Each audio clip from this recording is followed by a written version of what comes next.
This is Mikhail Tank with a special episode of the Archetypal Mosaic. On the phone, we have Joseph Harris, Native American trader, and we're going to discuss Zuni Fetishes and some additional incredible, meaningful works of the Native American people. Welcome to the show, Mr. Harris. It's my pleasure to be here. Tell me, you've been doing this for a long time. How did you start, and what interested you in this process? I thought about this discussion we're going to have a little while ago, and I was trying to remember the first day I went to Zuni. I can't remember which month or year. I know it was early 80s. I ran into a young man named Willie. I can't remember his last name. It's been I've known him for 40 years or more. And that day I met him, we got along. Our hearts kind of were on the same page and stuff. And wow, we became friends. And he was making jewelry at the time, but he used to carve. I had some rock with me, and he looked at me. He says, "Why don't I take you around and introduce you to some of my friends?" And that was the beginning. It was a small seed that grew into 40 years or more of trading with the Zunis.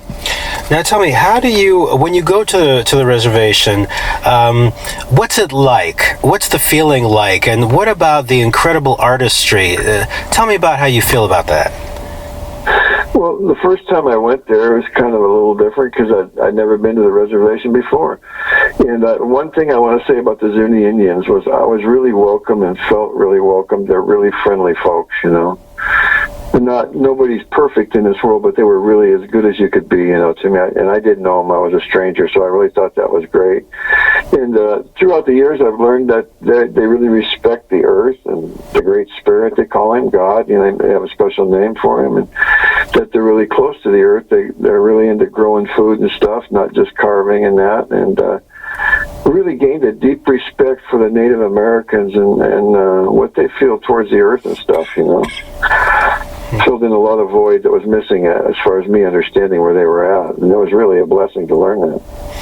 Now, you have the New Mexico Joe's Trading Post, which you have been distributing Zuni fetishes to museums and stores, and you deal with only authorized, authentic pieces. Tell me, several of these Zuni fetishes, by the way, audience, Zuni fetishes are carvings of creatures, animals and such, which contain the spirit of the animal in order to give you the archetypal energy. Is that correct?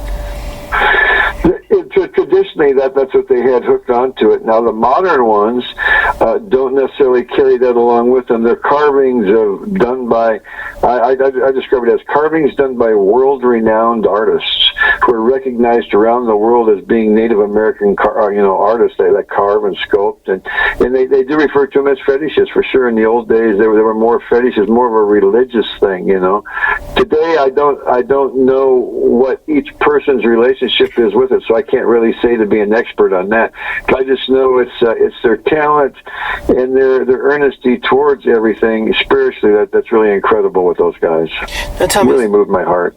Some of those fetishes are left in the tribe as part of the religious ceremonial objects, and many of them are exported out for sale. How do they differentiate between the two?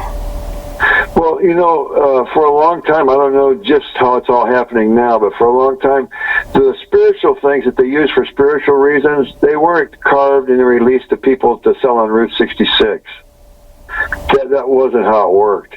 And so the Route 66 carvings and that stuff, theoretically, if they were from Akiva, they wouldn't sell them. The old ones would say, no, don't sell. Those are religious things.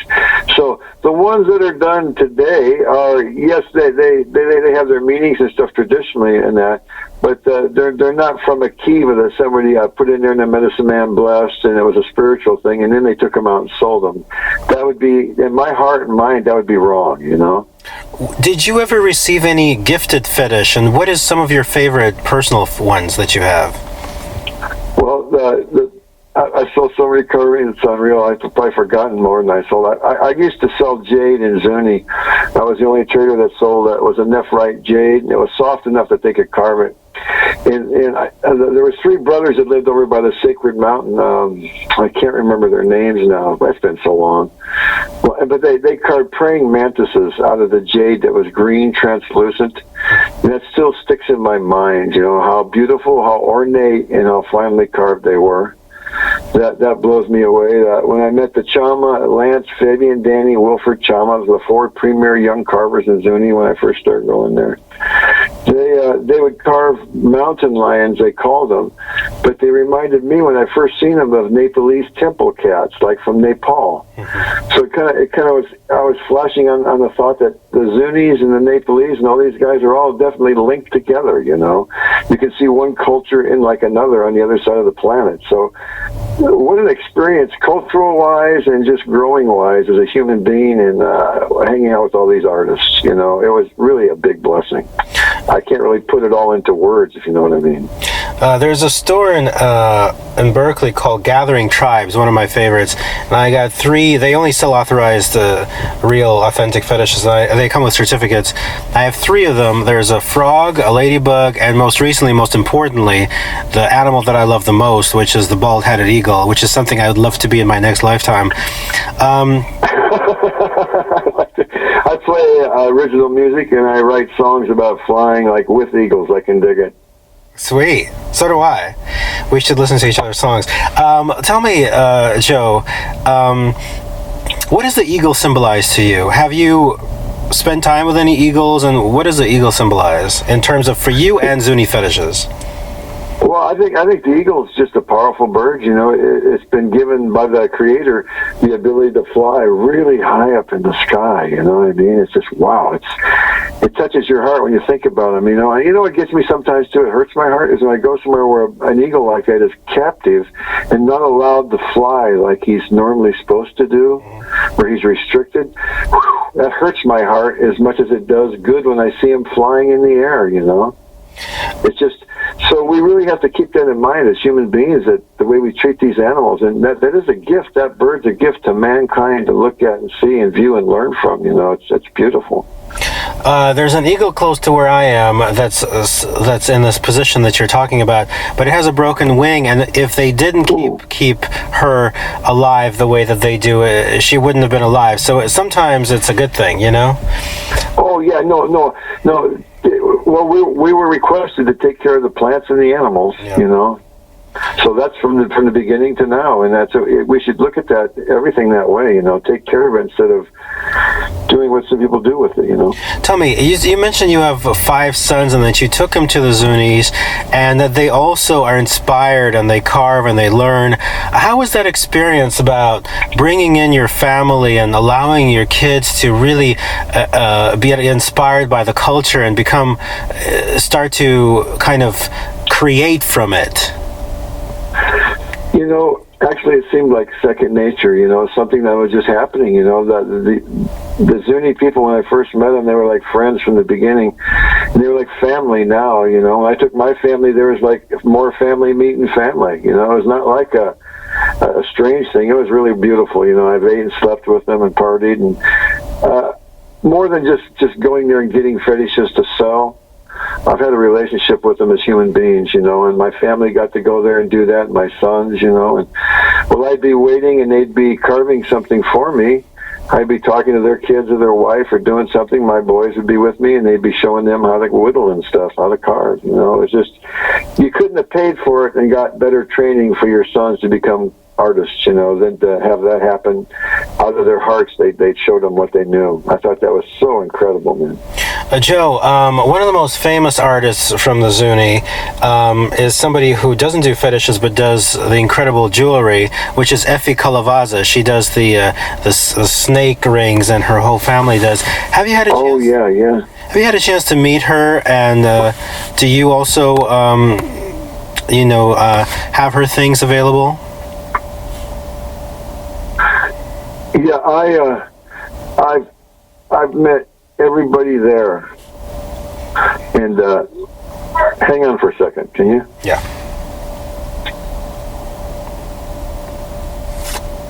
And while we're on hold, I just want to let people know, Effie Kalavaza, if you check out some of the real stuff that she's made and her family made, it's turquoise and coral jewelry that has snakes with the eyes. The eyes are ingrained with both turquoise and coral.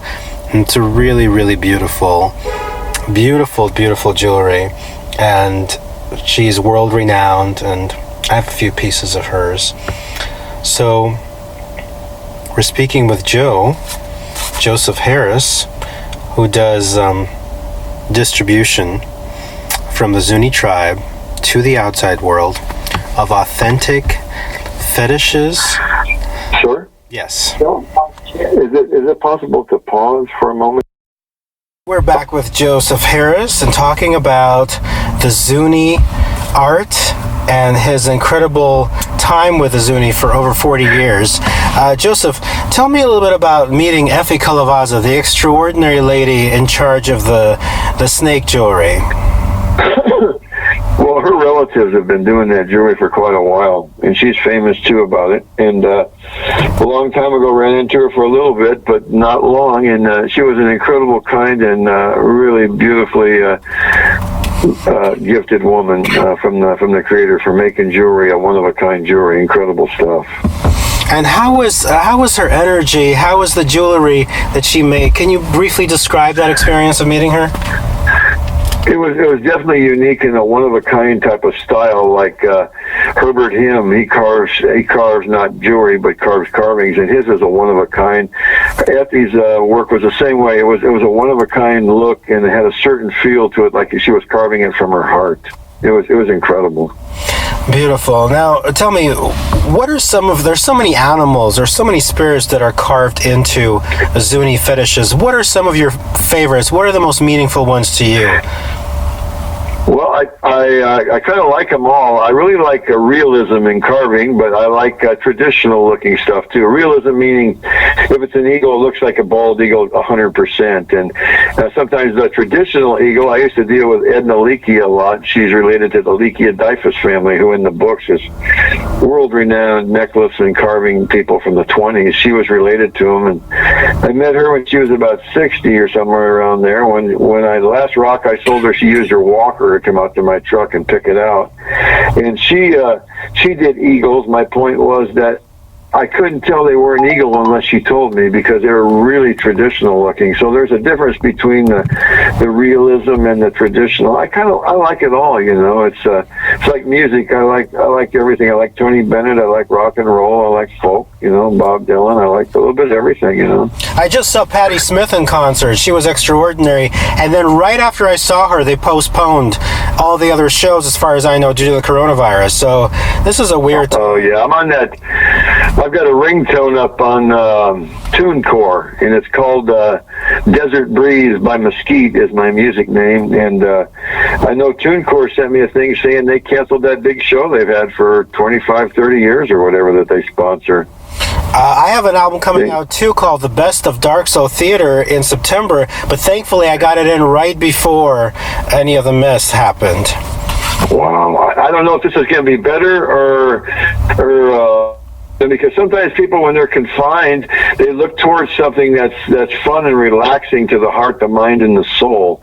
And maybe it'll open avenues towards that venue more so than the other, you know. Might give them time to think. And go ahead. Tell me a little bit about your book, the fetish book that you have a photo of you in. Tell me about... Okay. What's in the book, how people can get the book, what's it called, and stuff like that. Yeah, the book is entitled The Fetish Carvers of Zuni, and the Maxwell Museum in Albuquerque, New Mexico were the ones that was kind of behind it and fueled it to happen. And they contacted me, the photographer, and I think it was Marion Rowden on the reservation. I can't remember exactly who it was with the photographer. But they contacted me and told me they'd like to have me take them around to the houses and introduce them to the Indians. So I made an attempt to do that, and that fueled them doing the book and stuff. And I got a picture in the book because of it. And Lance, Danny, Wilford, and Fabian, those four premier carvers I talk about, there's a picture of them, and they made mention about me and the materials I bring them.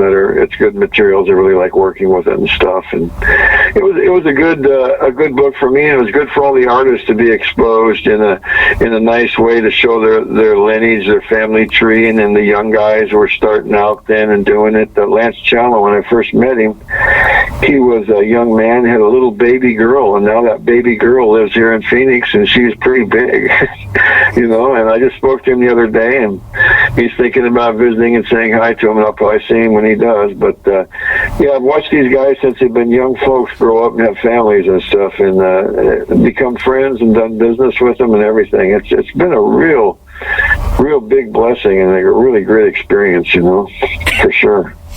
Now, tell me, where people can actually purchase from you, as opposed to, you mentioned to me yesterday that there are fake Zuni fetishes. Who makes the fake ones, and how can people tell the difference? Well, you need to deal with somebody reputable that can identify the real from the unreal. And they've taken the carvings overseas and had them done overseas and stuff. One dead giveaway is I'm a miner. I mine the rocks that a lot of the carvings that people own and have in their collections that the Zunis have gotten from me, they've made it out of the rock I've mined. And I can identify the material. And I see certain material over and over that's from this area here where it'd be traditional material. Then you see new stuff coming up, and sometimes the new stuff is either imported and they get it at a rock show to carve, or it's carvings that have been carved overseas and then brought back here to sell. And I've done this for so long, and I'm not an expert, but I've known my friends for so long and dealt with them that I can recognize Stuart Quandalacy's work or Georgette Quam's work. Like you said, you had a ladybug. Mm-hmm. And I know the ladybug was made by Georgette Quam. Mm-hmm. You know, I've gotten them from her for years, and she's a really, really good friend. Her and Reno Lunacy, who she lives with, are great friends, carvers. Yeah, you know, so you know that as you do things a while, if you're a mechanic, you see certain things in a car, and I've done this for a while, so I can notice things. But there's fakes out there, and the thing to do is, when you're dealing with somebody, try to deal with somebody who's a reputable dealer that's been in the business a while. That not patting myself on the back, but it's kind of nice when you deal with the person that supplies the artist with the materials that they're making the things out of, because it gives you maybe a little more insight into what's going on a little bit. You know, that's all. It's just, you know, more opposed to somebody who just buys the carving for $10 and sells it for $20-$30. You know, the guy that trades raw materials that he dug out of the ground to the artist, and the artist gets excited when he sees it because it's beautiful. There's a whole new thing happening there that goes beyond the money, and it becomes part of the piece itself, you know.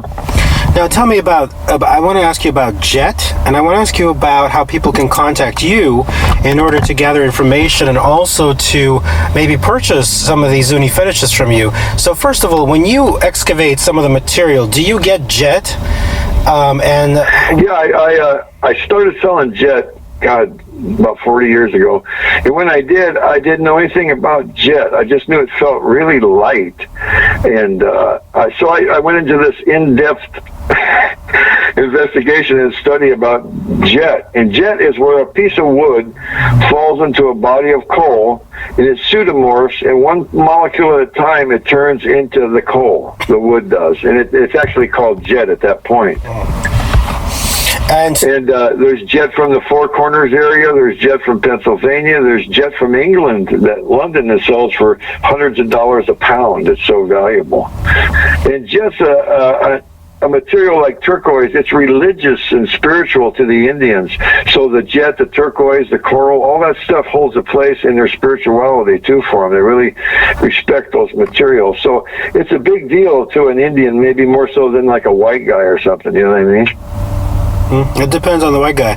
But tell me... Yeah, well, yeah, I know. I'm just saying that traditionally those guys have really been into the Jet and the coral and the turquoise for a long time. You know, but I know what you mean. Anybody can love the creation, the minerals and stuff. It's beautiful. I know I do. Tell me also about how people can contact you in case they'd like to, you know, make sure they get the quality material. Yeah, if they're thinking about buying some material or buying carvings, you can always shoot a picture and send them to me. Let me look at it and give you an idea about what I think. I'd be glad to do that. And my email is probably the best way to contact me and all that. It's dwmojr@gmail.com. I try to check it all the time. Sometimes I forget, so don't give up on me. But do that, and I'll try to get a conversation going with you that we could figure out if you want something appraised, you want to need to know what it's worth, different things like that. I'd be glad to assist because I've spent a lifetime of doing this, and I'd be glad to be helpful to someone for sure if they needed it. But I think my email would be my best way to contact me. If you're interested in books and stuff, I've been selling the books since they came out, and be glad to get you a book. I'd be glad to sign the book for you by the picture, and be glad to do anything I can like that to assist in your collecting or becoming a collector. Okay, great. Because there's always at different stages. I'm going to repeat that email for the audience. That's a DWMOJR@gmail.com. Now, what about your New Mexico Joe's Trading Post, pictures and all that stuff? How can people access that? Oh yeah. If you go to NMJTP, which is the acronym for New Mexico Joe's Trading Post, it'll take you. Go to Far Out Things at NMJTP is how it reads, and it'll take you to Pinterest is where I'm at, and there's a whole bunch of pictures up there that show you jewelry, turquoise. Truckloads of flagstone. I've done and mined all different kinds of things in my life, and that's just kind of the tip of the iceberg. About 35 years ago, I built a website called Zuni by Harris. Some people might remember from that time, but it was 1,500 pages. It was a big website, and it was like a Sears catalog in the old days. You could go there and find about anything that Joe Harris has bought and sold and has, for sale. And the hackers destroyed the website in 2008, so that kind of went south on me, but it was fun while I had it. It was really great talking to people all around the world. And then I remembered I had Pinterest up, so I took Pinterest and just started putting pictures and my phone number and email up there so people could go to Pinterest and kind of see pictures of what I'm still doing. It's just I just don't have a big website like I used to, and I don't really care to put that much energy into building another big one like that. So Pinterest kind of suffices for all those different questions I've had about websites since that one went down, but hope that wasn't too confusing for everybody. I think it was pretty clear. Is there anything else you'd like to share with the audience about your incredible history with the Zuni, about your ability to, because I'll tell you, the reason how I found Joe is that I contacted a museum and they said, if you want to talk about Zuni fetishes, you got to talk to Joe, because people trust you, they know that you have reliable, authentic works, and the fact that you have this long-term relationship with the Zuni people, and the fact that they trust you and that you bring out the materials from the earth yourself. There's just so much there. What else can you tell us about this amazing relationship that you have? I'll tell you one thing. When I went to Zuni, I didn't have much of a relationship with Native Americans. I used to watch The Rifleman and Rawhide and Have Gun Will Travel, Wanted Dead or Alive. I still watch them today. I get up in the mornings early and watch the old westerns and stuff. And all I seen was what they portrayed the Indians in the westerns and stuff and all that. And I always wanted to go, and had this interest in me since I was a kid to kind of get to know what they were like and what's going on, the real story. And one day I went out there and I met Willie and Zuni, and thank God that was a good experience. And from him, that little bit of seed, it grew into a great big thing, and I got to know a lot of people. And I know everybody in Zuni, whether I know them or not, but they know who I am for sure. It's just after a white guy going there for so long, they get to know you. And they're just a great bunch of people. They're human beings, They're just like the white guys I know who are trying to find a spiritual path to get on and stay on it, and do the right thing. They're a whole bunch of that, and they're farmers and stuff. They carved and stuff a long time ago, but they were farmers and they grew food and they were close to the earth, and they really have a respect for that. This is kind of the things I've learned and gleaned from them, besides making a living and stuff. I learned all these other spiritual things from them that were really a blessing, getting to become that close to a a people, a race of people that are different than myself, and see that they're just the same. We're just some are a little darker or lighter than others. It doesn't mean nothing. It's they're really great. I want to commend the Indians and their love for the earth and their relationship with the Great Spirit, because they really do have one. Even though they get distracted and drawn away from it, it's in their heart to really go for that all the time. That is irreplaceable experience and knowledge I've learned that money can't buy. That it's just years of experience in dealing with people and becoming one with them. I guess in your heart is what it is. That's why I tell them I'm as much Zuni as you guys in my heart. I'm Zuni with all of you for sure. That's kind of how I feel. Well, Joe, thank you. So that's kind of what I got out of it. Joe, thank you so much for being on the Archetypal Mosaic. I'm so glad that we talked about the fetishes, that you have your book that people can purchase, and that they can see your photos and even contact you to both maybe order and get information. So, Joseph Harris, thank you for being on the Archetypal Mosaic. It was my pleasure to everyone listening, and to you, my friend, for sure. It was a pleasure meeting you, and soon to meet you in person, I'm sure. And you have any questions, or anybody else out there have any questions, feel free to contact me through my email. I'd be glad to correspond for sure.